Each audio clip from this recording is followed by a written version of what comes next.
ഷാഹി കബീർ രചനയും സംവിധാനവും നിർവഹിച്ച റോന്ത് സിനിമ തിയേറ്ററുകളിൽ വൻ പ്രതികരണമാണ് ഉണ്ടാക്കിയിരിക്കുന്നത്.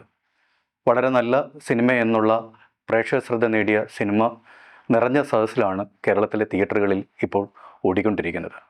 നമുക്കറിയാം, നായാട്ട് സിനിമയുടെ രചന നിർവഹിച്ച രചയിതാവാണ് ഷാഹി കബീർ. അദ്ദേഹത്തിന് ഇതിൻ്റെ രചനയ്ക്ക് ദേശീയ അവാർഡും അതേപോലെ തന്നെ സംസ്ഥാന അവാർഡ് ലഭിക്കുകയുണ്ടായി. അതുപോലെ തന്നെ ജോസഫ് സിനിമ, ഇലവീഴ പൂഞ്ചിറ പോലെയുള്ള സിനിമയുടെ സംവിധാനം കൂടിയാണ് അദ്ദേഹം രചനയും സംവിധാനവും നിർവഹിച്ച ഈ സിനിമ മുഖ്യമായും 2 പോലീസുകാരായിട്ടുള്ള കേന്ദ്ര കഥാപാത്രങ്ങളിലൂടെയാണ് ഈ റോന്ത് സിനിമ വികസിക്കുന്നത്. SI ആയിട്ടുള്ള യോനച്ചാൻ എന്ന് വിളിക്കുന്ന യോഹന്നാൻ എന്ന് പറയുന്ന കഥാപാത്രവും അതേപോലെ തന്നെ പോലീസ് ഡ്രൈവറായിട്ടുള്ള ദിൻനാഥ് എന്ന് പറയുന്ന കഥാപാത്രവും, ഈ 2 കഥാപാത്രങ്ങളുടെ അവരുടെ ആത്മസംഘർഷങ്ങളും അവരുടെ ജോലിയുമായി ബന്ധപ്പെട്ടിട്ടുള്ള സംഘർഷങ്ങളും അവരുടെ വൈയക്തികമായിട്ടുള്ള കുടുംബപരമായിട്ടുള്ള ആത്മസംഘർഷങ്ങളിലൂടെയൊക്കെ തന്നെ കടന്നു പോകുന്ന സിനിമ നമുക്ക് തിയേറ്ററിൽ നമ്മളെ പിടിച്ചിരുത്തുകയും വലിയ രീതിയിൽ ഒരു സിനിമാറ്റിക് സെൻസിൽ സിനിമ വളരെ കണ്ടിരിക്കാൻ കഴിയുന്ന ഒരു സിനിമയാണ്. നമുക്ക് ഓരോ സീൻ കഴിയുമ്പോഴും നമുക്ക് അടുത്തത് എന്താണ് സംഭവിക്കാൻ പോകുന്നതെന്ന് പറയുന്ന വളരെ വലിയൊരു ജിജ്ഞാസ ഉണ്ടാക്കാനായിട്ട് ഈ സിനിമയ്ക്ക് കഴിഞ്ഞിട്ടുണ്ട്. ഇപ്പോൾ യോഹന്നാൻ എന്ന് പറയുന്ന SIയുടെ കഥാപാത്രത്തെ അവതരിപ്പിക്കുന്ന ദിലീഷ് പോത്തനും അതേപോലെ തന്നെ ഡ്രൈവറായിട്ടുള്ള ദിൻനാഥ് എന്ന് പറയുന്ന കഥാപാത്രത്തെ അവതരിപ്പിക്കുന്ന റോഷൻ മാത്യുവും അസാധ്യമായിട്ടുള്ള പെർഫോമൻസാണ് സിനിമയിൽ കാഴ്ചവെക്കുന്നത്. 2 പേരും മത്സരിച്ച് അഭിനയിക്കുന്നതായിട്ട് നമുക്ക് സിനിമയിൽ ഉടനീളം അതിൻ്റെ തുടക്കം തൊട്ട് അവസാനം വരെ നമുക്ക് കാണാൻ കഴിയും. നമ്മളൊരു സിനിമയെന്നുള്ള സെൻസിൽ അത് കുഴപ്പമില്ല, നമുക്കതൊരു മനോഹരമായ സിനിമയായി തോന്നുമെങ്കിലും വളരെ വലിയ ഒരു അനീതിയെ കേരളത്തിൽ നടന്ന, നമുക്കറിയാം, കേരളത്തിലെ ആദ്യത്തെ ദുരഭിമാന കൊലയായി കോടതി പറഞ്ഞ കൊലപാതകമാണ് കോട്ടയം നട്ടാശ്ശേരിയിലുള്ള കെവിൻ ജോസഫിൻ്റെ കൊലപാതകം. ആ കെവിൻ്റെ കൊലപാതകത്തിലെ പ്രതികളായിട്ടുള്ള പോലീസുകാരെ വളരെ പച്ചയ്ക്ക് തന്നെ ന്യായീകരിക്കുകയും പോലീസുകാരൊക്കെ സാധുക്കളാണ് എന്നും ഈ വളരെ ആസൂത്രിതമായിട്ടുള്ള സിസ്റ്റത്തിൻ്റെ ചില വ്യവഹാരങ്ങളിലൂടെയാണ് പോലീസുകാർ ഇതിന് ബലിയാടായി മാറുന്നതെന്നും ഈ പോലീസുകാർ വളരെ നിസ്സഹായരാണ്, പാവങ്ങളാണ്, അവർക്ക് അവരുടെ ജീവിതം നഷ്ടപ്പെട്ടു പോകുന്നെന്ന് പറയുന്ന വലിയൊരു സന്ദേശം നൽകുന്ന ഒരു സിനിമയാണ് ഈ റോന്ത് എന്ന് പറയുന്ന സിനിമ. നമുക്ക് ആ സിനിമയുടെ പേര് പോലെ തന്നെ റോന്ത് എന്ന് പറയുന്നത് പോലെ ഈ 2 പോലീസുകാർ രാവിലെ മുതൽ പിറ്റേ ദിവസം രാവിലെ വരെ 24 മണിക്കൂർ നീണ്ടു നിൽക്കുന്ന നൈറ്റ് പെട്രോളിങ്ങിൻ്റെ ഇടയ്ക്ക് നടക്കുന്ന സംഭവ വികാസങ്ങളാണ് ഈ സിനിമയുടെ കേന്ദ്ര പ്രമേയം എന്ന് പറയുന്നത്. എനിക്ക് 2 കാര്യങ്ങളാണ് ഇതുമായി ബന്ധപ്പെട്ടിട്ട് സൂചിപ്പിക്കാനുള്ളത്. ഒന്ന്, ഈ സിനിമയുടെ പ്രമേയം നമുക്ക് ഇവിടെ സംസാരിക്കേണ്ടതായിട്ട് വരും. രണ്ടാമത്, കെവിൻ കൊലപാതകത്തിൻ്റെ ചരിത്രത്തെയും സന്ദർഭത്തെയും നമുക്ക് ഇവിടെ സൂചിപ്പിക്കേണ്ടതായി വരും. കാര്യം ഈ 2 കാര്യങ്ങളെ നമ്മൾ അനലൈസ് ചെയ്യുമ്പോൾ മാത്രമാണ് ഈ സിനിമ എത്രത്തോളം ദലിത് വിരുദ്ധവും ജാതീയമായ ബോധ്യങ്ങളാൽ ബോധ്യപ്പെട്ടതും അതേപോലെ തന്നെ മലയാളി കൊണ്ട് നടക്കുന്ന ജാതീയ ബോധ്യങ്ങളെ ഊട്ടിയുറപ്പിക്കുന്നതും ഈ പറഞ്ഞതുപോലെയുള്ള പോലീസുകാരെല്ലാം പാവങ്ങളാണ് എന്ന് പറയുന്ന, അല്ലെ പ്രതികളായ പോലീസുകാരെല്ലാം വളരെ സാധുക്കളായ മനുഷ്യരാണ് എന്ന് പറഞ്ഞ് തീർക്കുന്ന ഈ സിനിമ എത്രത്തോളം അനീതി നിറഞ്ഞതാണെന്ന് നമുക്ക് ഈ 2 കാര്യങ്ങളെ നമ്മൾ വിശകലനം ചെയ്യുകയും അത് മനസ്സിലാക്കുകയും ചെയ്യുമ്പോഴാണ് നമുക്കത് ബോധ്യപ്പെടുക. തീർച്ചയായിട്ടും ഒരു സ്പോയിലർ അലർട്ട് ആകുമെങ്കിലും എനിക്ക് ഈ സിനിമയുടെ പ്രമേയം ഇവിടെ അവതരിപ്പിക്കേണ്ടതായിട്ട് വരും.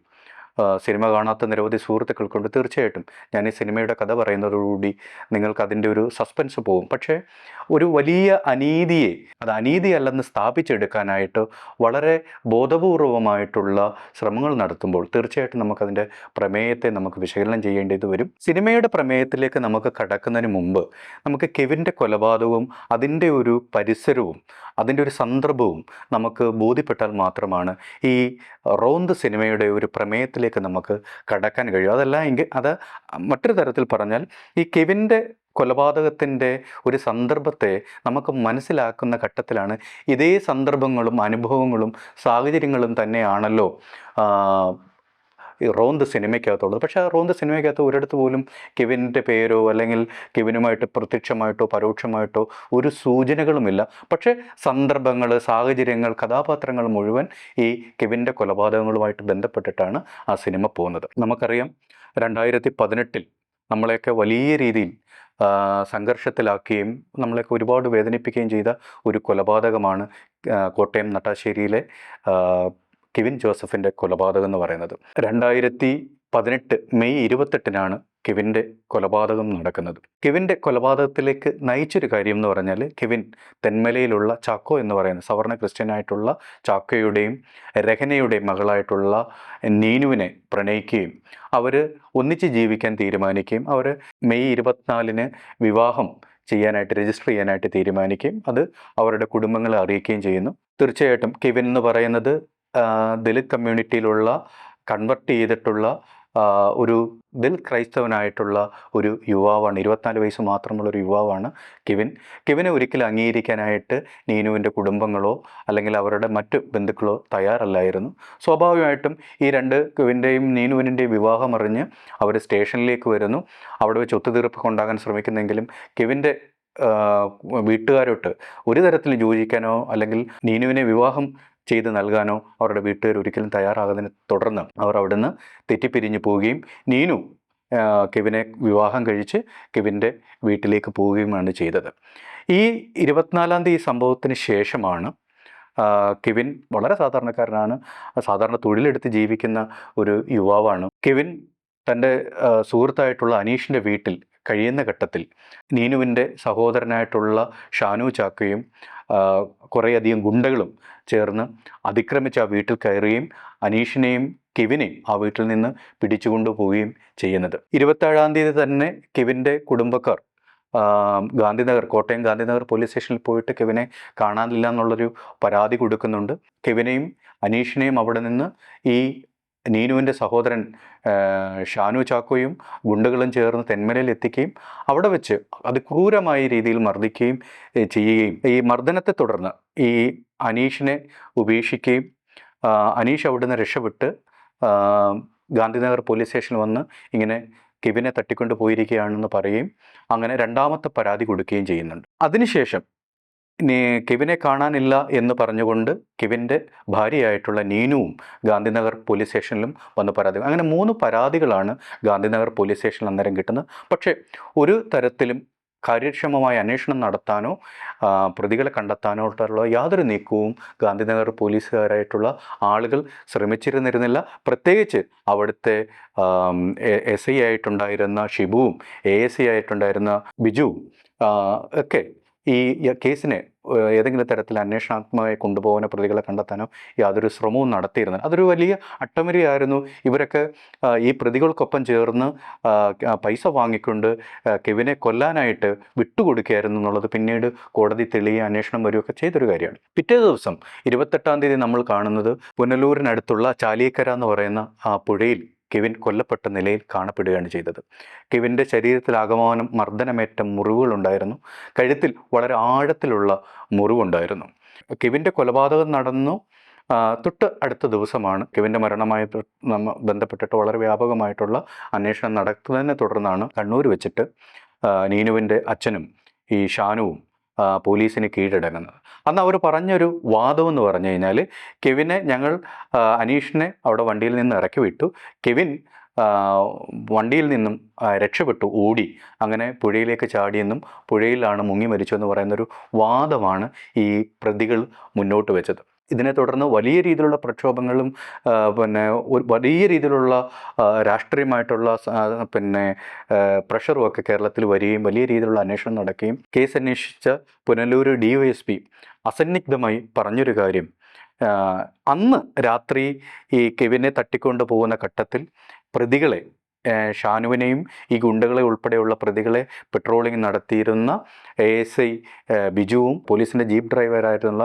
അജയ്കുമാർ കാണുകയും എന്നാൽ അവർക്ക് പണം വാങ്ങിക്കൊണ്ട് അവരെ അവിടുന്ന് രക്ഷപ്പെടുത്താനായിട്ട് ശ്രമിക്കുകയുമായിരുന്നു. മാത്രമല്ല പല ഘട്ടത്തിൽ ഇവർ തെന്മലയിൽ പോയി എത്തുന്നിടം വരെയും പല ഘട്ടത്തിൽ ഈ പ്രതികളുമായി ഈ ASIയും SIയും പോലീസ് ഡ്രൈവറും നിരന്തരം ബന്ധങ്ങൾ പുലർത്തുകയും ഫോൺ സംഭാഷണത്തിൽ ഏർപ്പെടുകയും ചെയ്യുകയും ചെയ്തിട്ടുണ്ട്. ഇത് കോടതിയിൽ തെളിഞ്ഞതിനെ തുടർന്നാണ് ഈ 2 പോലീസുകാരെ ASI ആയിട്ടുള്ള ബിജുവിനെ പോലീസിൽ നിന്നും പിരിച്ചുവിടാനായിട്ട് പോലീസ് അന്വേഷണത്തെ തുടർന്ന് തീരുമാനിക്കുന്നത്.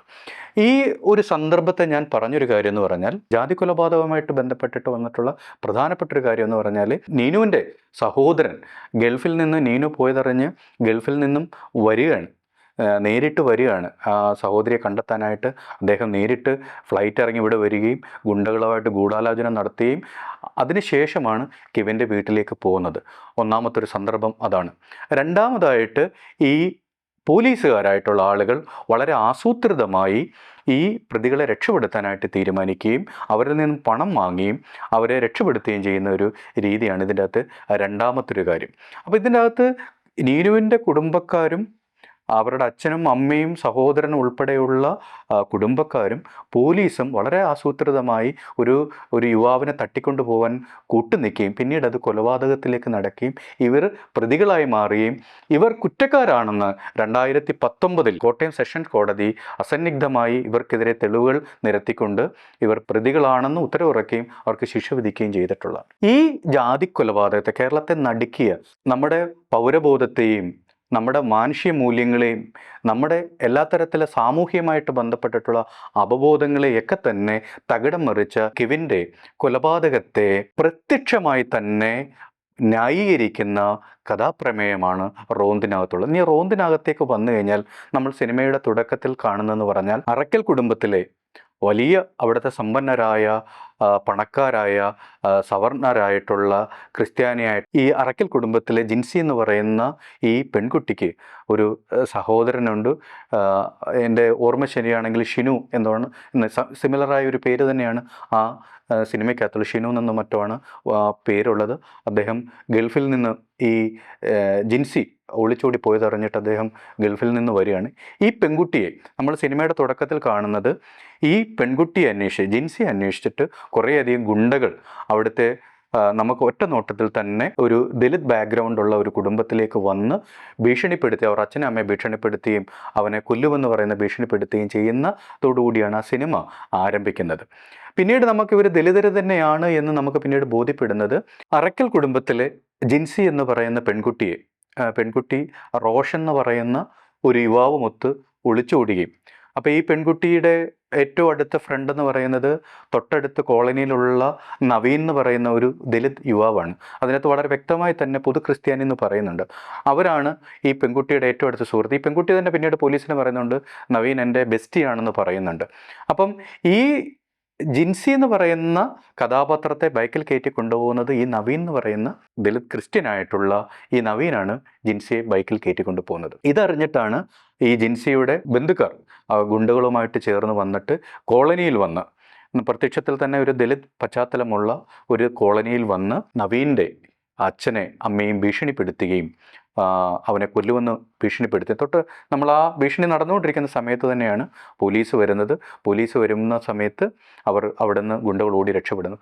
തുടർന്ന് അവർ ഈ പെൺകുട്ടിയെ അന്വേഷിച്ചിട്ട് ഈ ജിൻസി അന്വേഷിച്ച് അവരുടെ വീട്ടിൽ അറക്കൽ കുടുംബത്തിലേക്ക് പോകുന്ന ഘട്ടത്തിൽ അവരുടെ അമ്മ വളരെ വ്യക്തമായി തന്നെ പറയുന്നുണ്ട്, എൻ്റെ മോളെ ഒരു കോളനിയിലുള്ള ഒരു പയ്യൻ്റെ കൂടെ ജീവിക്കാൻ ഞങ്ങൾ സമ്മതിക്കുന്നില്ല എന്ന് പറയുന്നത് പോലീസുകാരോട് വളരെ അസന്നിഗ്ധമായിട്ട് തന്നെ പറയുന്നുണ്ട്. ഇത് രാത്രിയിൽ നടക്കുന്നൊരു സംഭവമാണ്. തുടർന്നാണ് ഈ പറയുന്ന വളരെ പെട്രോളിങ്ങുമായി ബന്ധപ്പെട്ടിട്ടുള്ള ഈ 2 പോലീസുകാരുടെ പലതരത്തിലുള്ള അവിടുത്തെ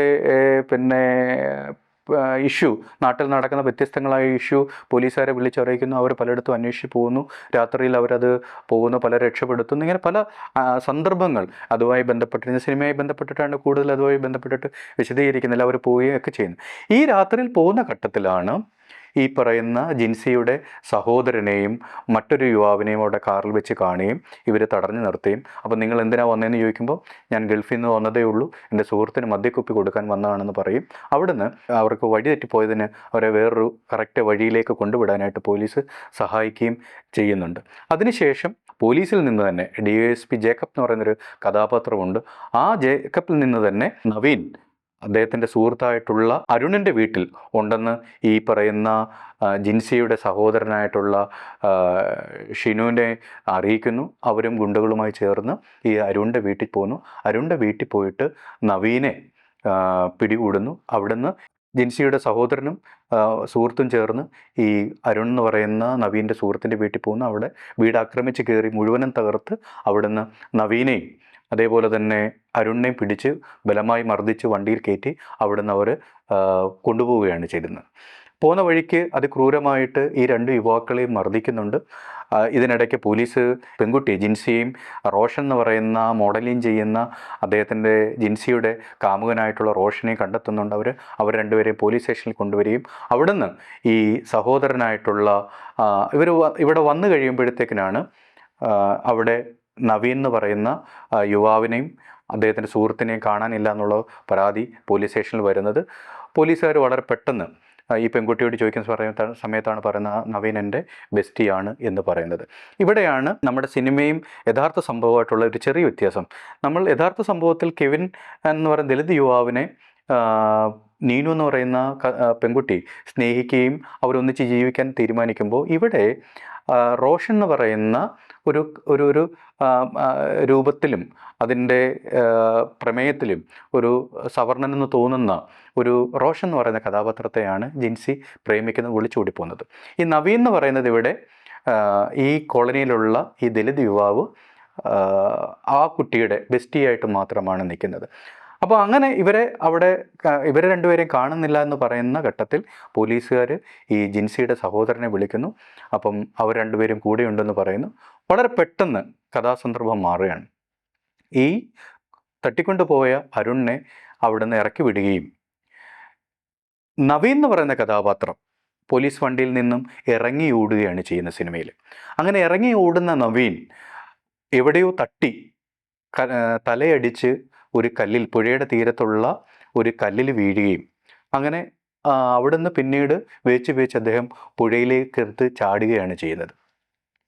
തൊട്ടുപിറകനെ ജിൻസിയുടെ സഹോദരൻ ഗുണ്ടകളും നവീനെ അന്വേഷിച്ച് വരുന്നു. നവീനെ കാണാത്തതിനെ തുടർന്ന് അവൻ രക്ഷപ്പെട്ടു പോയി എന്ന് പറഞ്ഞിട്ട് ഇവർ തിരിച്ചു പോവുകയും ചെയ്യുന്നത്.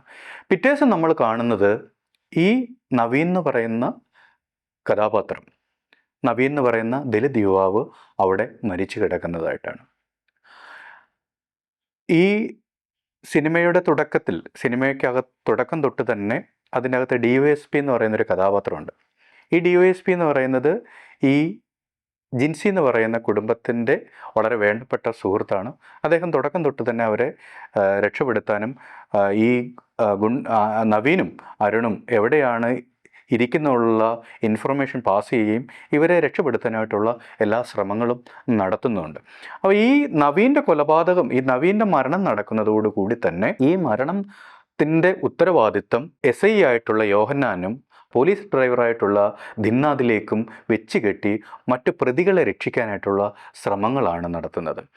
അതിനായിട്ട് അവർ ഭയങ്കര ഫാബ്രിക്കേറ്റഡ് ആയിട്ടുള്ള ഡോക്യുമെൻ്റ് ഉണ്ടാക്കുന്നു. കാരണം തലേ ദിവസം തന്നെ പെട്രോളിങ്ങിൻ്റെ ഇടയ്ക്ക് രാത്രിയിൽ ഈ ജിൻസിയുടെ സഹോദരനെയും ഗുണ്ടകളെയും കാണുന്നുണ്ട്. അവിടെ നിന്ന് ഈ പോലീസുകാർ അവർ വഴിതെറ്റി വന്നതാണെന്ന് കരുതിയിട്ട് അവരവിടുന്ന് രക്ഷപ്പെടുത്തി വിടുന്നുണ്ട്. അപ്പോൾ ഇത് വളരെ ബോധപൂർവം തന്നെ ഈ രക്ഷപ്പെടാൻ വേണ്ടി പ്രതികളെ രക്ഷപ്പെടാൻ വേണ്ടി ഈ SI യോഹന്നാനും പോലീസുകാരൻ ദിൻഷാദും ശ്രമിച്ചതാണെന്ന് ഫാബ്രിക്കേറ്റഡ് ആയിട്ട് വരുത്തി തീർക്കുകയും അത്തരം സ്റ്റേറ്റ്മെൻ്റ് ഉണ്ടാക്കുകയും അവസാനം ഈ കുറ്റം ഈ പോലീസുകാരിൽ ആരോപിക്കുകയാണ് ചെയ്യുന്നത്. എന്ന് പറഞ്ഞാൽ സിനിമ കാണുന്ന സമയത്ത് നമുക്ക് മനസ്സിലാകുന്നൊരു കാര്യം എന്ന് പറഞ്ഞാൽ, ഒരു ദലിത് യുവാവ് ജിൻസി എന്ന് പറയുന്ന ഒരു സവർണ ക്രിസ്ത്യൻ പെൺകുട്ടിയെ മറ്റൊരു പുരുഷൻ സ്നേഹിക്കുന്നു. അവരുടെ ബെസ്റ്റിയായിട്ടുള്ള നവീനെ ഈ ജിൻസിയുടെ സഹോദരനും ഗുണ്ടകളും വന്നു പിടിച്ചുകൊണ്ട് പോകുന്നു. അയാളെ പോകുന്ന വഴിക്ക് അയാൾ ഇറങ്ങി ഓടുന്നു. സ്വാഭാവികമായിട്ട് അയാൾ വീഴുന്നു, പുഴയിൽ അയാൾ മരിക്കുന്നു. അപ്പോൾ ഇതൊരു വളരെ സ്വാഭാവികമായൊരു മരണമാണോ എന്നും ഇതൊരു കൊലപാതകമല്ല എന്നും ഈ ജിൻസിയുടെ സഹോദരങ്ങൾക്കോ ബന്ധുക്കൾക്കോ ഈ ഗുണ്ടകൾക്കോ അതിൻ്റെ അകത്ത് യാതൊരു ബന്ധവുമില്ല എന്ന് വളരെ പച്ചയ്ക്ക് തന്നെ സിനിമ പറയുകയും മാത്രമല്ല, ഈ പ്രതികളായിട്ടുള്ള യഥാർത്ഥത്തിൽ കെവിൻ്റെ കേസിൽ പ്രതികളായ പിരിച്ചുവിട്ട ഈ പോലീസുകാർ, ശിക്ഷിക്കപ്പെട്ട ഈ പോലീസുകാർ നിരപരാധികളാണ് എന്നുള്ള ഒരു സിനിമാറ്റിക് ഡ്രാമയാണ് ഈ സിനിമ മുന്നോട്ട് വെക്കുന്നത്. നമുക്ക് ആ സിനിമ കാണുന്ന സമയത്ത് വളരെ വലിയ സംഘർഷം, ഈ പോലീസുകാർ ഇത്രയും വലിയ നിസ്സഹായരാണല്ലോ, ഇവർ ഇതിനകത്ത് യാതൊരു കുറ്റവും ചെയ്യാത്ത ഇവരെ എന്തിനാണ് ശിക്ഷിക്കുന്നത്, ഇവരെന്തിനാണ് ഇതിനകത്ത് ഇത്രയും ഫാബ്രിക്കേറ്റഡ് ആയിട്ടുള്ള ഡോക്യുമെൻ്റ് കൊണ്ടുവന്ന് ഇവരെ ഈ കേസിൽ ഉൾപ്പെടുത്തി ഇവരെ ശിക്ഷിക്കുന്നുള്ള ഒരു വലിയ ആത്മസംഘർഷം കൂടിയായിരിക്കും ഈ സിനിമയ്ക്കകത്ത് നമുക്കുണ്ടാകുന്നത്. ഇതിനകത്ത് ഈ നമുക്ക് തോന്നുന്ന മറ്റൊരു വലിയ ഒരു അനീതി എന്ന് പറഞ്ഞാൽ, ഈ നവീൻ എന്ന് പറയുന്ന കഥാപാത്രം കൊല്ലപ്പെട്ട് കഴിയുമ്പോൾ പിന്നീട് മീഡിയകളിലൊക്കെ വരുന്ന വലിയ വാർത്തയുണ്ട്. ദലിത് യുവാവ് കൊല്ലപ്പെട്ടു, ദലിത് യുവാവിൻ്റെ ദുരഭിമാനക്കൊല എന്നുള്ള നിലയിൽ വരുന്ന വലിയ വാർത്തയുണ്ട്. അപ്പോൾ ആ സിനിമ കാണുന്ന സമയത്ത് നമുക്ക് തോന്നുന്നത് ആ നവീൻ എന്ന് പറയുന്ന കഥാപാത്രം വണ്ടിയിൽ നിന്നും അയാൾ ഇറങ്ങി ഓടുകയും അയാൾ തലയടിച്ച് വീഴുകയും ബ്ലീഡിങ് ആവുകയും അയാൾ മരിക്കുകയും ചെയ്തു. പക്ഷേ മാധ്യമങ്ങൾ തെറ്റായി വാർത്ത കൊടുക്കുന്നു. ഒരു ദലിത് യുവാവ് ആണ് മരിച്ചത് എന്നതുകൊണ്ട് അത് വലിയ വാർത്തയായി മാറുകയും അതൊരു ദുരഭിമാന കൊലയാണ് എന്നുള്ള നിലയിൽ വാർത്ത കൊടുക്കുന്നതായിട്ടുമാണ് സിനിമ ചിത്രീകരിക്കുന്നത്. ഈ സിനിമയുടെ ഒരു എൻഡിലേക്ക് എത്തുമ്പോൾ, ഇതിൻ്റെ ഒരു ക്ലൈമാക്സിലെത്തുമ്പോൾ വളരെ ഫാബ്രിക്കേറ്റഡ് ആയിട്ടുള്ള ഈ പ്രതികളെ രക്ഷപ്പെടുത്താൻ വേണ്ടി DSP ജേക്കബ് ഫാബ്രിക്കേറ്റഡ് ആയിട്ടുള്ള സ്റ്റേറ്റ്മെൻ്റ് ഉണ്ടാക്കുന്നു. SI യോഹന്നാനെ അറസ്റ്റ് ചെയ്യുകയും അതേപോലെ തന്നെ ഡ്രൈവറായിട്ടുള്ള ദിൻനാഥിനെയും അറസ്റ്റ് ചെയ്യുകയും ദിൻനാഥ് പോലീസ് സ്റ്റേഷനിൽ നിന്നും ഇറങ്ങി ഓടുകയും അദ്ദേഹം ഇറങ്ങി ഓടുന്ന ഘട്ടത്തിൽ സ്റ്റേഷൻ്റെ തൊട്ട് ഫ്രണ്ടിലുള്ള റോഡിലേക്ക് ഇറങ്ങുന്ന ഘട്ടത്തിൽ പാഞ്ഞു വരുന്ന ഒരു വണ്ടി വന്ന് അദ്ദേഹത്തെ ഇടിച്ച് അദ്ദേഹം മരിക്കുകയും ചെയ്യുന്നതാണ്. തൊട്ടു പിറകെ പോലീസ് സ്റ്റേഷനിൽ നിന്നും ജീപ്പ് ഇറങ്ങി വരുന്നു. അതിൻ്റെ ഏറ്റവും പുറകിലായിട്ട് ഈ പോലീസുകാർ ഈ SI യോഹനാനെ അറസ്റ്റ് ചെയ്ത് കൊണ്ടുപോകുന്ന ആ ഒരു കാഴ്ചയോടുകൂടി സിനിമ അവസാനിക്കുകയാണ് ചെയ്യുന്നത്. അപ്പോൾ ഈ സിനിമ കാണുമ്പോൾ നമുക്ക് തോന്നുന്ന ഒരു തോന്നൽ, ഈ ജാതി കൊലപാതകങ്ങളൊക്കെ തന്നെ വളരെ ഫാബ്രിക്കേറ്റഡ് ആയിട്ട് ഉണ്ടാക്കുന്നതാണ് എന്നും ഈ പറയുന്ന ഊഹാപോഹങ്ങൾക്കകത്ത് മാധ്യമങ്ങൾ വാർത്ത നൽകുന്നതാണ് എന്നും കെവിൻ്റെ ഈ ജാതി കൊലപാതകത്തിന് ഈ പറയുന്ന പ്രതികളായിട്ടുള്ള പിന്നെ ഈ പെൺസുഹൃത്തിൻ്റെ സഹോദരങ്ങൾക്കോ അവരുടെ കുടുംബങ്ങൾക്കോ ഈ ഗുണ്ടകൾക്കോ ഒന്നും യാതൊരു ഒരു ബന്ധവുമില്ലെന്ന് പറയുന്ന വളരെ അനീതി നിറഞ്ഞ സത്യവിരുദ്ധമായിട്ടുള്ള ഒരു പ്രമേയം, ഒരു കഥയാണ് സ്ഥാപിച്ചെടുക്കാൻ ശ്രമിക്കുന്നത്. ചുരുക്കത്തിൽ പോലീസിൻ്റെ അന്വേഷണത്തിൽ പ്രതികളാണെന്ന് കണ്ടെത്തിയിട്ടുള്ള ശിക്ഷിക്കപ്പെട്ട ജോലിയിൽ നിന്ന് പിരിച്ചുവിടപ്പെട്ട പോലീസുകാർ നിരപരാധികളും അവർ കുടുംബത്തിൽ മറ്റ് സമൂഹത്തിലെ എല്ലാ മനുഷ്യരെയും പോലും പലതരത്തിലുള്ള ആത്മസംഘർഷങ്ങൾ അനുഭവിക്കുന്ന നിസ്സഹായരായിട്ടുള്ള പോലീസുകാർ, സാധാരണക്കാരായിട്ടുള്ള പോലീസുകാരെ വേട്ടയാടുകയാണ്, അവരെ പ്രതി ചേർക്കുകയാണ്, അവരെ ജയിലിലടയ്ക്കുമെന്ന് പറയുന്ന വലിയൊരു അനീതി നിറഞ്ഞ സാമൂഹ്യ വിരുദ്ധമായിട്ടുള്ള മനുഷ്യത്വ വിരുദ്ധമായിട്ടുള്ള ഒരു പ്രമേയത്തെയാണ് നമ്മളിത് സ്ഥാപിച്ചെടുക്കാൻ കഴിയുന്നത്. നമുക്കിത് വേണമെങ്കിൽ ഒരു സിനിമ എന്നുള്ള നിലയിൽ വേണമെങ്കിൽ നമുക്ക് ഇതൊരു വിടാമായിരുന്നു. നമുക്ക് വേണമെങ്കിൽ പറയാം ഇതൊരു സിനിമയല്ലേ, ഇതൊരു സിനിമയ്ക്ക് പലതരത്തിലുള്ള ആഖ്യാനങ്ങളല്ലേ, നമുക്കതുകൊണ്ട് ഇതിനൊന്ന് ആ തരത്തിൽ കണ്ടുകൂടെ, എന്തിനാണ് നമ്മൾ മറ്റൊരു ദുർവ്യാഖ്യാനം കൊടുക്കുന്നത് എന്ന് നമുക്ക് വേണമെന്ന് പറയാമായിരുന്നു. പക്ഷേ സിനിമ കാണുന്ന ഒരാൾക്ക് കാണുന്ന സിനിമയുടെ പ്രമേയം, കഥാപാത്രങ്ങൾ, സിനിമയുടെ എല്ലാ തരത്തിലുള്ള കെട്ടിലും മട്ടിലുമുള്ള സന്ദർഭവും അനുഭവവും കേരളത്തിൽ നടന്നു കഴിഞ്ഞ കേരളത്തിലെ വലിയൊരു ദുരഭിമാന കൊലയുടെ വലിയൊരു ജാതി കൊലപാതകത്തിൻ്റെ ചരിത്രപരമായ വസ്തുതകളാണ് ഉള്ളത് എന്നുള്ളൊരു യാഥാർത്ഥ്യം തിരിച്ചറിയുമ്പോഴാണ് കേവലം നമുക്കിതൊരു സിനിമയായിട്ട് ഇതിനെ കാണാൻ കഴിയില്ല, മറിച്ച് മലയാള സിനിമയിൽ വളരെ കുറേ കാലമായിട്ട് നടന്നിരിക്കുന്ന വളരെ വരേണ്യമായിട്ടുള്ള ജാതിയെക്കുറിച്ചുള്ള കാഴ്ചപ്പാടുകളുടെയും ജാതീയമായ ബോധ്യങ്ങളുടെയൊക്കെ തുടർച്ചയിലാണ് റോന്ത് സിനിമ നിലനിൽക്കുന്നതെന്നുള്ളത് നമുക്ക് മനസ്സിലാകുന്നത്.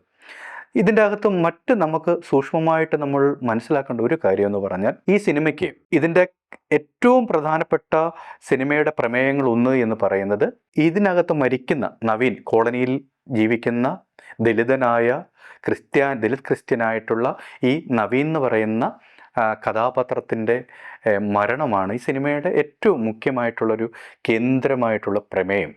പക്ഷേ ഈ നവീനെ ഒരു തരത്തിലും അദ്ദേഹത്തിൻ്റെ കുടുംബമോ കുടുംബ പശ്ചാത്തലമോ മറ്റു തരത്തിലുള്ള ഒന്നും തന്നെ ഒരു ഏജൻസിയും ഇല്ലാത്ത, ഒരു കർത്തൃത്വവുമില്ലാത്ത, അവരുടെ സാമൂഹ്യ ജീവിതം എന്തെന്ന് അവ്യക്തമായി നിലനിർത്തുന്ന ഒന്നായിട്ടാണ് ഈ ഈ സിനിമയ്ക്കകത്ത് അവതരിപ്പിക്കുന്നത്.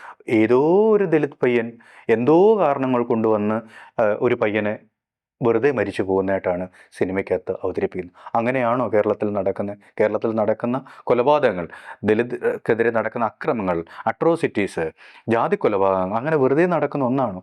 അത്തരത്തിലുള്ള ഒരു തരത്തിലുള്ള ഒരു കഥാപാത്രത്തെ ഡീറ്റെയിൽ ചെയ്യുന്ന ഒന്നും തന്നെ നമുക്ക് ഈ സിനിമയ്ക്കകത്ത് കാണാൻ കഴിയില്ല. മാത്രമല്ല, യഥാർത്ഥമായി നടന്ന സംഭവത്തിനകത്ത് നീനു എന്ന് പറയുന്ന പെൺകുട്ടി ദലിത് യുവാവിനെയാണ് പ്രേമിക്കുകയും കല്യാണം കഴിക്കുകയും അവരൊന്നിച്ച് ജീവിക്കുകയും ചെയ്യുന്നത്. സിനിമയിലേക്ക് വരുമ്പോൾ ഈ ജിൻസിയുടെ പ്രണയിക്കുന്ന ആൾ റോഷനായി വേറൊരു സവർണ കഥാപാത്രത്തെ റീപ്ലേസ് ചെയ്യുകയും നവീൻ എന്ന് പറയുന്ന ദലിത് കഥാപാത്രം, കോളനിയിൽ ജീവിക്കുന്ന ഈ പുതു ക്രിസ്ത്യാനിയായിട്ടുള്ള ഈ പയ്യൻ, ഈ യുവാവ് അവരുടെ ബെസ്റ്റിയായിട്ട് മാത്രം മാറുകയും ചെയ്യുന്നു. കാരണം മലയാളിക്ക് ഒരിക്കലും ഒരു ദലിത് നായകനെ അല്ലെങ്കിൽ ഒരു ദലിത് പുരുഷനെ ഒരു നായികയെ പ്രണയിക്കുന്നതായിട്ട് സങ്കല്പിക്കാൻ പലപ്പോഴും കഴിയാറില്ല. അത് മലയാള സിനിമയുടെ ഒട്ടനവധി സിനിമകൾക്കകത്ത് നമ്മൾ നോക്കിക്കഴിഞ്ഞാൽ നമുക്കത് കാണാൻ കഴിയും. ഇപ്പോൾ നമുക്കറിയാം, മലയാളത്തിൽ വളരെ ഹിറ്റായൊരു സിനിമയാണ് ക്ലാസ്മേറ്റ് എന്ന് പറയുന്ന സിനിമ. ആ ക്ലാസ്മേറ്റിലെ മുഖ്യ കഥാപാത്രം എന്ന് പറയുന്ന പൃഥ്വിരാജിൻ്റെ കഥാപാത്രം ആ സിനിമയിൽ ഒരു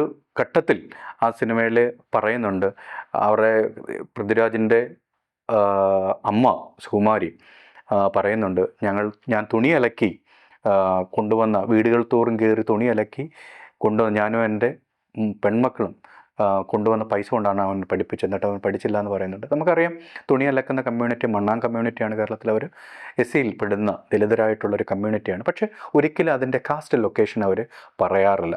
ഈ അടുത്തിറങ്ങിയ വലിയൊരു വളരെ ഒരു പ്രേക്ഷക ശ്രദ്ധ നേടി വൻ വിജയമാവുകയും ചെയ്ത സിനിമയാണ് നരിവേട്ട എന്ന സിനിമ. മുത്തങ്ങ സമരത്തിൻ്റെ പശ്ചാത്തലത്തിൽ വന്നിട്ടുള്ള നരിവേട്ട എന്ന സിനിമ. നമുക്ക് ആ സിനിമ ആദിവാസികളുടെ ഒരു വലിയ മുത്തങ്ങ സമരത്തെ പ്രമേയമാക്കി അത് നടത്തുന്ന സമയത്ത് ആ മുത്തങ്ങ സമരം നടക്കാനുണ്ടായിട്ടുള്ള അതിൻ്റെ ഒരു വലിയൊരു ചരിത്ര പശ്ചാത്തലമുണ്ട്. അവർ മുന്നോട്ട് വെച്ച വലിയ മുദ്രാവാക്യങ്ങളുണ്ട്. അവരുടെ സമരമായി ബന്ധപ്പെട്ടിട്ട വലിയ പോരാട്ടങ്ങളുടെ ഒരു ചരിത്രമുണ്ട്. ആ സിനിമയ്ക്ക് ശേഷവും വലിയൊരു സമരത്തിൻ്റേതായിട്ടുള്ള ഒരു യാഥാർത്ഥ്യമുണ്ട്. ആ യാഥാർത്ഥ്യത്തെ ഒന്നും തന്നെ ആ സിനിമയ്ക്കകത്ത് നമുക്ക് കണ്ടെത്താൻ കഴിയില്ല. ആ സിനിമയിൽ ആരാണ് പ്രതികൾ എന്ന് നമുക്ക് കണ്ടെത്താൻ കഴിയില്ല. മറിച്ച് ഈ പറയുന്ന പോലെ ആ ആദിവാസികളെ വെടിവെച്ച് കൊന്ന പോലീസുകാരനിലൂടെ ഒരു ആദിവാസിയുടെ വിഷയം കാണുകയും, ആദിവാസികൾ ഏറ്റവും കൂടുതൽ അവിടെ വയനാട് ഉൾപ്പെടെയുള്ള സ്ഥലങ്ങളിൽ അവർ സാമൂഹികമായി പുറന്തള്ളപ്പെടുന്നതെന്ന് പറഞ്ഞാൽ കുടിയേറി വന്നിട്ടുള്ള വളരെ സൗണ്ടായിട്ടുള്ള സവർണരായിട്ടുള്ള മനുഷ്യരിൽ നിന്നും മറ്റു കുടിയേറ്റ മനുഷ്യരിൽ നിന്നാണ് അവർ ഏറ്റവും വലിയ സാമൂഹ്യ പുറന്തള്ളൽ നേരിടുന്നതും അവരുടെ ഭൂമി ഉൾപ്പെടെയുള്ളവർക്ക് വനം ഉൾപ്പെടെയുള്ളത് നഷ്ടപ്പെടുന്നതും. അതേ സാമൂഹ്യ യാഥാർത്ഥ്യത്തിൻ്റെ പുറത്ത് ഒരു സവർണ ക്രിസ്ത്യനായിട്ടുള്ള ഒരു യുവാവിനെ പോലീസുകാരനെ കൊണ്ടുവന്ന് നിർത്തി അദ്ദേഹത്തിൻ്റെ കണ്ണിലൂടെ ആദിവാസിയെയും അവരുടെ ഭൂസമരത്തെയും അവരുടെ മുദ്രാവാക്യത്തെ കാണുകയും ഒടുവിൽ ആ സിനിമയുടെ അവസാനം ആ ആദിവാസികൾക്ക് നീതി നേടിക്കൊടുക്കുന്ന രക്ഷകനായി ഈ പോലീസുകാരൻ മാറുകയും ചെയ്യുന്ന ഒരു കാര്യം നമ്മൾ ഈ നരിവേട്ട എന്ന സിനിമയ്ക്കകത്ത് നമ്മൾ അവസാനം കണ്ടെത്തിയിട്ടുണ്ട്. നായാട്ട് എന്ന് പറയുന്ന സിനിമ നമ്മൾ എടുത്തിരുന്നാൽ ഇതേ ഷാഹി കബീർ രചന നിർവഹിച്ച നായാട്ട് എന്ന് പറയുന്ന സിനിമയും ഇത്രയും ദലിത് വിരുദ്ധമായിട്ടുള്ള ഒരു സിനിമ കൂടിയാണ്. അതിനകത്തും ഈ കാസ്റ്റിനെ നമ്മൾ അഡ്രസ്സ് ചെയ്യുന്നത് വളരെ പെരിഫറലായി.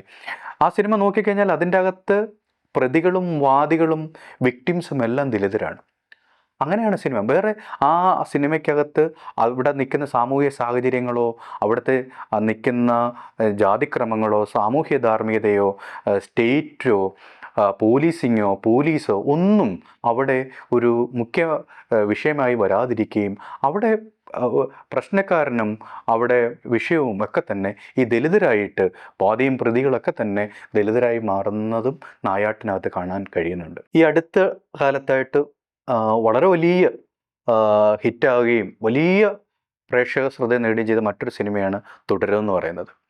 തുടരും എന്ന് പറയുന്ന സിനിമയ്ക്കകത്തും അതിൻ്റെ അവസാനം നമ്മൾ കാണുമ്പോൾ ഓണർ കില്ലിംഗ് ആണ് ഈ സിനിമ. അതായത് അതിലെ കേന്ദ്ര കഥാപാത്രമായ ഷൺമുഖനായിട്ടുള്ള മോഹൻലാലിൻ്റെ മകനെ ജോർജ് എന്ന് പറയുന്ന പോലീസുകാരൻ്റെ മകളെ പ്രണയിച്ചതിൻ്റെ പേരിൽ കൊന്നുകളയുന്നുണ്ട്. അപ്പോൾ ഈ കൊന്നുകളയുന്നത് ഹോണർ കില്ലിംഗ് ആണ്, ദുരഭിമാന കൊലയാണ് എന്ന് സിനിമ പറഞ്ഞു വെക്കുന്നുണ്ട്. മാത്രമല്ല സിനിമയുടെ അവസാനം കാണിക്കുന്നുണ്ട് ഇത്രായിരം ജാതി കൊലപാതകങ്ങൾ ഇന്ത്യയിൽ ഒരു വർഷം നടക്കുന്നുണ്ടെന്ന് എഴുതി കാണിക്കുകയും ചെയ്യുന്നുണ്ട്. പക്ഷേ നമുക്കറിയാം ജാതിക്കൊലപാതകങ്ങൾ, ദുരഭിമാന കൊലകൾ എന്ന് പറയുന്നത് ഇന്ത്യയിൽ നടക്കുന്നത് മുഴുവൻ ജാതിക്കൊലകളാണ് എന്ന് നമുക്കറിയാം. ബഹുഭൂരിപക്ഷം 90% ഇന്ത്യയിൽ നടക്കുന്ന ദുരഭിമാന കൊലകൾ എന്ന് പറയുന്നത് ജാതിക്കൊലകളാണ്. ഈ ജാതിക്കൊലയായിട്ട് നമ്മൾ നോക്കുമ്പോൾ തുടരും എന്ന് പറയുന്ന സിനിമ ഒരു ജാതിക്കൊലപാതകത്തെ പ്രമേയമാക്കി എടുക്കുമ്പോൾ, പ്രത്യേകിച്ച് തുടരും എന്ന് പറയുന്ന സിനിമയും കെവിൻ്റെ ഒരു റെഫറൻസായിട്ട് കെവിൻ്റെ കൊലപാതകം ദുരഭിമാന കൊല ഒരു പ്രമേയമാക്കി കൂടി എടുത്തിട്ടുണ്ട്. അങ്ങനെയുള്ള ഈ തുടരും എന്ന് പറയുന്ന സിനിമ നമ്മൾ അനലൈസ് ചെയ്യും, അതായത് നമ്മൾ വിശകലനം ചെയ്യുമ്പോൾ അതിൻ്റെ അകത്ത് ഒരിടത്ത് പോലും എവിടെയാണ് ജാതീയത വർക്ക് ചെയ്യുന്നതെന്ന്, അല്ലെങ്കിൽ എവിടെയാണ് ജാതി പ്രാക്ടീസ് ചെയ്യുന്നത്, ജാതീയത എങ്ങനെയാണ് നമ്മുടെ ഒരു സാമൂഹ്യ മൂല്യമായി, ഒരു സാമൂഹ്യ ധാർമ്മികതയായി, നമ്മുടെ ഒരു ജീവിതക്രമമായി നിൽക്കുന്ന ആ സിനിമയ്ക്കകത്ത് നമുക്ക് കണ്ടെത്താൻ പറ്റില്ല. ഷൺമുഖൻ്റെ ജാതി ഏതാണെന്നോ ഷൺമുഖൻ്റെ ഭാര്യയുടെയോ മക്കളുടെ ജാതി ഏതാണെന്നോ നമുക്ക് കാണാൻ കഴിയില്ല എന്ന് മാത്രമല്ല, അവരേതെങ്കിലും തരത്തിലുള്ള കീഴ്ത്തട്ട് സമൂഹങ്ങളാണെന്നോ അല്ലെങ്കിൽ ദലിത് സമൂഹങ്ങളാണെന്നോ പിന്നോക്ക സമൂഹങ്ങളാണെന്നോ പറയുന്ന ഒരു സൂചന പോലും ആ സിനിമയ്ക്കകത്ത് ഇല്ല എന്നുള്ളതാണ് വസ്തുത. എന്നിട്ടും അവർ പറയാണ് അതൊരു ജാതി കൊലപാതകമാണ് എന്ന് പറയുന്നത്. എന്തുകൊണ്ടാണ് അത്തരം സിനിമ അത്തരത്തിലുള്ള ഒരു പ്രമേയത്തെ കൊണ്ട് ആ സിനിമ വെക്കുന്നത്? കാര്യം അവർക്ക് പേടിയാണ്. ഇത് തുടരെന്ന് പറയുന്ന സിനിമ രചിച്ച രചയിതാവിൻ്റെയോ സംവിധായകൻ്റെയോ മാത്രം പ്രശ്നമല്ലത്. മലയാളികൾ പൊതുവെ കൊണ്ട് നടക്കുന്ന, മലയാള സിനിമ കൊണ്ട് നടക്കുന്ന ജാതിയെ അഭിസംബോധന ചെയ്യാനുള്ള അവരുടെ മടിയും പേടിയും, ജാതിയെ അഭിസംബോധന ചെയ്യുന്നതോടുകൂടി ഈ സിനിമ മുഖ്യധാര സിനിമ അല്ലാതായി മാറുമോ എന്നുള്ളൊരു ഭയവും, ജാതി അഡ്രസ്സ് ചെയ്യുന്നതോടുകൂടി ഈ സിനിമ മറ്റൊന്നായി മാറുമോ എന്നുള്ളത് പറയുന്ന അവരുടെ വലിയ ഒരു ജാതീയ ബോധം കൂടിയാണ് യഥാർത്ഥത്തിൽ ഈ ജാതി അഭിസംബോധന ചെയ്യാൻ ഇവരെ തുടരുമെന്ന് പറയുന്ന സിനിമയെ അവരെ തടയുന്ന ഒരു ഘടകം. ഇങ്ങനെ വളരെ ദലിത് വിരുദ്ധമായ, ജാതിയെ മൂടിവെക്കുകയും ജാതീയതയുടെ തീക്ഷ്ണാനുഭവങ്ങളെ നമ്മൾ ഓരോ ദിനവും കേരളം നേരിട്ടുകൊണ്ടിരിക്കുന്ന ജാതിയുടെ അനുഭവങ്ങളെ മൂടിവെക്കുകയും ഈ പറയുന്ന പോലെ വളരെ വരേണ്യമായ കാഴ്ചപ്പാടിലൂടെ സിനിമയും കാണുക എന്നുള്ള, അല്ലെ സിനിമയെ അവതരിപ്പിക്കുക എന്നുള്ളൊരു രീതിയാണ് മലയാള സിനിമ എക്കാലവും പിന്തുടർന്ന് വന്നിട്ടുള്ളത്. അതിൻ്റെ മറുതലക്കിലാണ് ഈ പറയുന്ന വളരെ വരേണ്യമായിട്ടുള്ള ബിംബങ്ങൾ, തറവാടും നായർ കഥാപാത്രങ്ങളും വരേണ്യ കഥാപാത്രങ്ങളൊക്കെ നായകന്മാരും നായികമാരായിട്ടൊക്കെ മാറുകയൊക്കെ ചെയ്യുന്നത്. ഇതിൻ്റെ ഒരു തുടർച്ചയിലാണ് റോന്ത് സിനിമ വന്ന് നിൽക്കുന്നത് എന്നുള്ളതാണ് യാഥാർത്ഥ്യം. ഈ സിനിമ മുന്നോട്ട് വെക്കുന്ന ആശയം തികച്ചും ജനാധിപത്യ വിരുദ്ധവും സാമൂഹ്യനീതിക്ക് നിരക്കാത്തതും നമ്മുടെ മനുഷ്യാന്തസ്സിനെയും നമ്മുടെ മനുഷ്യത്വത്തെയും ചോദ്യം ചെയ്യുന്ന ഒന്നാണെന്നുള്ള കാര്യത്തിൽ തർക്കമില്ലാത്തൊരു വിഷയമാണ്. കാരണം കേരളം കണ്ട എക്കാലത്തെയും ദുരഭിമാന കൊലയായിട്ടുള്ള, ജാതിക്കൊലയായിട്ടുള്ള കെവിൻ്റെ കൊലപാതകത്തിലെ പ്രതികളായിട്ടുള്ള പോലീസുകാരെ നീതീകരിക്കുകയും അവരൊക്കെ തന്നെ സാധുക്കളും അവരൊക്കെ തന്നെ നിസ്സഹായരുമാണെന്ന് പറഞ്ഞു വെക്കുകയും ചെയ്യുന്ന അനീതി നിറഞ്ഞ ദലിത് വിരുദ്ധമായ ജാതീയമായിട്ടുള്ള മൂല്യങ്ങൾക്കകത്ത് നിൽക്കുന്ന ഒരു സിനിമയാണ് റോന്ത് എന്ന് പറയാതിരിക്കാൻ നിർവാഹമില്ല.